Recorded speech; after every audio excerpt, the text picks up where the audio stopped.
SSC পরীক্ষার রেজাল্টের পর কলেজে চান্স পাওয়ার চিন্তা মাথায় নিয়ে হামিদুল ভাইয়ের সাথে হাঁটতে হাঁটতে চলে যাচ্ছি ফার্মেসিতে।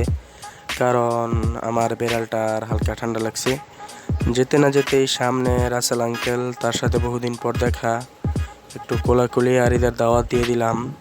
আর সামনে আমাদের ময়মনসিংহ মেডিকেল কলেজ, আর একটু সামনে যেতেই সজল আঙ্কেলের দোকান। তো তার সাথে একটু হাত মেলালাম, আর এখানে আমাদের দেবদাস বসে আছে। তো নাপা ড্রপটা নিলাম, আর বাসায় এসে মনে পড়লো যে প্রায় বহুদিন যাবৎ আমাদের যে নতুন বাসা, নতুন বাড়ি, জঙ্গল বাড়ি যেটা, সেখানে যাই না। তো এসে পড়লাম, আর আমার সাথে আমার মামা ওয়াসিক, হ্যাঁ, আমার দেখা দেখেও ভিডিও করছে। এসে বিভিন্ন সবজি গাছ দেখে মন ভালো হয়ে গেল। তো আজকে ভিডিও করার কোনো ইচ্ছাই ছিল না, তবু কেন জানি মন চাইলো একটু ভিডিও করি। তো আজকের ভিডিওটি এই পর্যন্তই। সবাই ভালো থাকবেন, সুস্থ থাকবেন। আল্লাহ হাফেজ।